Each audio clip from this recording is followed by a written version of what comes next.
Hello, welcome back to today's episode of Crypto My God. Markets are shit, and why is that? Well, we had a bit of an exploit last week. This is causing a major exchange to move a lot of capital, and I want to talk about safety today, so let's get into it. So as I discussed on the tube a little bit on Friday, the Bybit exchange saw an exploit coming from North Korea. Obviously, if a major exchange can lose $1 billion, safety should be something that we're thinking about. So I just want to take a quick moment to discuss some of the very top level, easy safety mechanics that you can do to mitigate disaster and create security in your own world. As we dive into the exploit, I'd just like to look at Zhou, who is actually the CEO of Bybit, the exchange that got exploited. And he says, I do agree with CZ that if this hack was conducted through penetrating our internal systems, that our withdrawal system or our hot wallet was breached, we would have halted all withdrawals until we found the root case of the problem. As of yesterday, it was our ETH cold wallet in which we used Safe that was breached. It was nothing to do with our internal systems, and that was easy for me to make the call to withdraw. Anyway, this post goes on to sort of break down what happened, and the main issue was that they were using some of these safety protocols like Safe, which I'll show really quickly. However, when the transactions popped up, there was some sort of malware inside of their computer that took the actual transaction and replaced the data. So basically they saw that they were sending from their wallet to another wallet, which was totally groovy, the wallet that they wanted to send to. However, this malware took that new wallet, just put the image of the correct wallet on top, and of course, replaced that and swapped it out for the exploiter's wallet prior to hitting sign and send. So there are some things that you can do to mitigate this disaster. First and foremost, guys, if you're not using a hardware wallet, I can't stress enough that this is something that you need. So I have used Trezor for a very long time. This is a wallet that actually generates new keys in perpetuity. It will keep rotating your keys. And this is something that once you get into, you'll realize has just a whole level of security above and beyond your seed phrase. So you do have to click it every time you want to sign a transaction. That means without the piece of hardware, you cannot actually transact. It can be difficult for, daily transactions and things, but if you're going to store a lot of your wealth, these are just a great way to do so. There's also Ledger, which is a similar one, has a bunch of new great apps, has been around this ecosystem for a very long time. However, they've also been the ones that were a little bit easier to break into in the past. So, given some of the past history around Ledger, I'm inclined to go with Trezor, but maybe this new Ledger Flex has something to it. Either way, they're really evolving. They're a great way to hold your assets in a hardware wallet that is not connected to the internet. So basically, they will not be able to steal these funds unless you directly connect them. Now, first and foremost, and I think this is kind of where Bybit got screwed, was that it seemed that the computers they use to sign their transactions are the same computers they're using to do other internet-based applications like web search.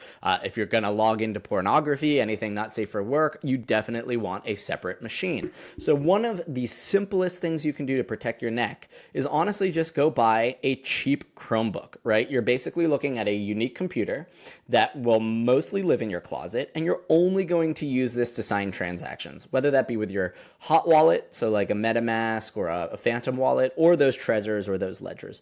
But you can go through here, and of course, they're going to pump you up with some of the cool ones. I would just recommend going straight to Amazon and being like, who is the cheapest, right? At $279, like this is tantamount to losing everything you have, right? Buy this Chromebook, download your wallets to that, keep the seed phrases locked only to this computer, and bust it out when you want to make a transaction. Put it away afterwards. Never browse anything, never have any email. Honestly, I get attacked a lot through fake DocuSigns, through Zoom calls where they try to get me to download some sort of malicious software, or just a variety of phishing attacks from people that you might recognize, but they're actually not them, right? The goal is to get you to download something, and that is the malware that will replace the wallet addresses with the real ones. So that's what you want to avoid. A Chromebook is a perfect way to stay safe here. Highly recommend it. Usually I don't pitch computers, but today I am.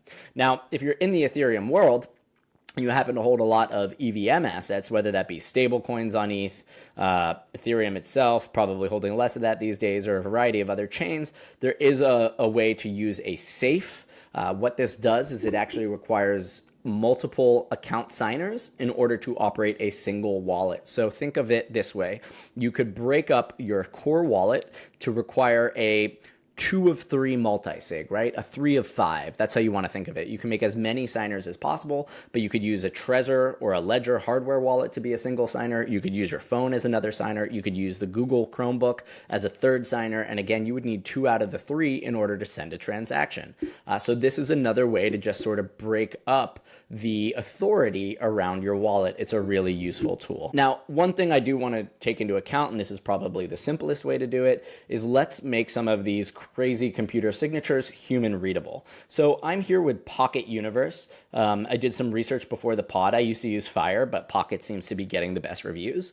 So this is really a application that pops up before you sign any transaction and allows you to read basically what that TX is going to do. It is a simulation, and it will show you, as you can see in these images, you're gonna be down 1 NFT and up 0.88 ETH, or warn you that, hey, something is going wrong here. Basically, it takes all of that text data that comes from like a MetaMask that you just have no idea what it's saying, and it puts it into, if you click this button, this is the outcome you're gonna get. So let me try adding this. Just doing a pretty simple thing here. Add extension to your Chrome browser.